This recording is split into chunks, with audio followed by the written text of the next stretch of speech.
Hello friends, आप लोगों का स्वागत है हमारे यूट्यूब चैनल पर। तो आज हम देखेंगे कक्षा 6, 7 और 8 का हमारा पर्यावरण यूपी बोर्ड का पाठ 6। पाठ का नाम है मिट्टी और वायु। तो देखिए दोस्तों, जैसा कि हमने इस वीडियो में इस पाठ के प्रश्न उत्तर को लिया है, तो चलिए देखते हैं। प्रश्न नंबर 1 है, निम्नलिखित प्रश्नों के उत्तर दीजिए। प्रश्न है, मिट्टी किसे कहते हैं? इसका उत्तर हो जाएगा भूमि की सबसे ऊपरी परत मिट्टी कहलाती है। अगला प्रश्न है, मिट्टी कितने प्रकार की होती हैं? इसका उत्तर हो जाएगा मिट्टी मुख्य रूप से 3 प्रकार की होती हैं, काली मिट्टी, लाल मिट्टी तथा लैटराइट मिट्टी। अगला है, मृदा प्रदूषण किन कारणों से होता है? इसका उत्तर हो जाएगा मृदा प्रदूषण रासायनिक खादों तथा कीटनाशक दवाओं के अत्यधिक प्रयोग से, परमाणु कचरे से, पेड़ पौधों की अंधाधुंध कटाई आदि के कारण होता है।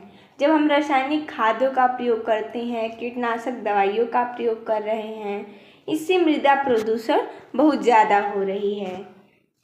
अगला है, वायुमंडल क्या है? हमारे वायुमंडल का संतुलन कैसे बिगड़ रहा है? इसका उत्तर हो जाएगा पृथ्वी के चारों ओर स्थित वायु की मोटी परत ही वायुमंडल कहलाती है।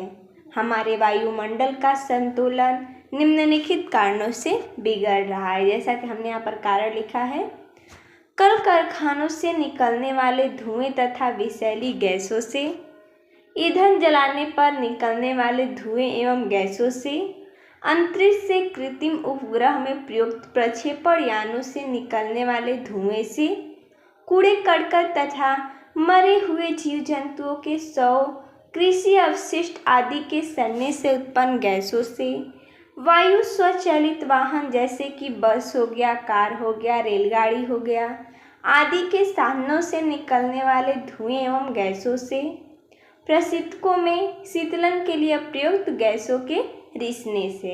ये सब कारण हैं। अगला है प्रश्न, ऑक्सीजन का जीवन में क्या महत्व है? इसका उत्तर हो जाएगा ऑक्सीजन का जीवन में बहुत अधिक महत्व है।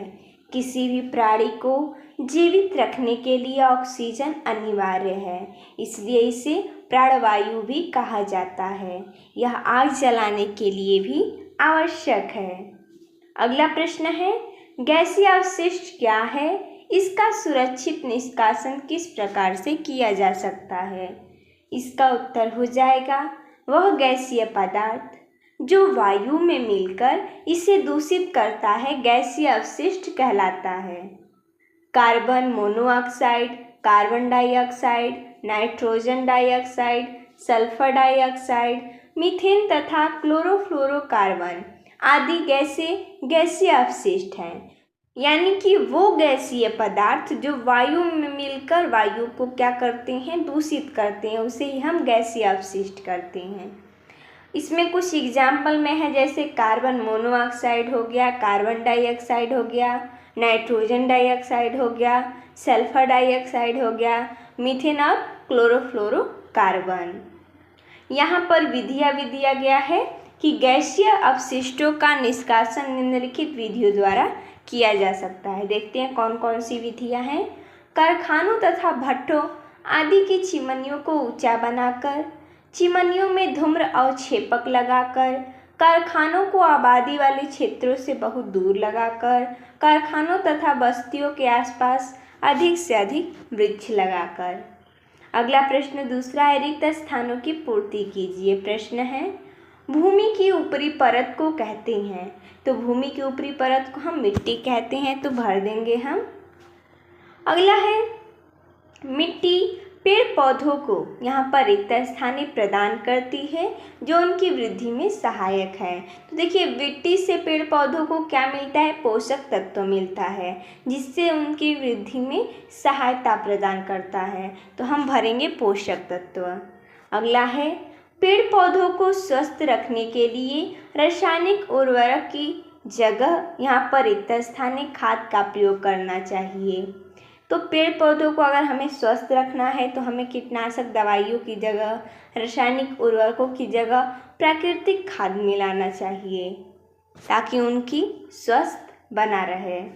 अगला है गैसों के अलावा वायुमंडल में यहाँ पर रिक्त स्थानें एवं यहाँ पर भी रिक्त स्थानें आदि पाए जाती हैं। तो गैसों के अलावा वायुमंडल में क्या क्या है? धूल कण है, जल वाष्प है, तो भर देंगे हम यहाँ पर। अगले मानव के हस्तक्षेप से वायुमंडल का यहाँ पर रिक्त स्थान बिगड़ रहा है।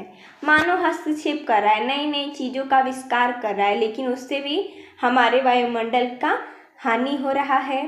तो हम यहाँ पर लिखेंगे बिगड़ रहा है। क्या बिगड़ रहा है? तो संतुलन। अगला है पेड़ पौधे सूर्य के प्रकाश की उपस्थिति में यहाँ पर रिक्त स्थान है गैस को लेकर अपना भोजन बनाते हैं।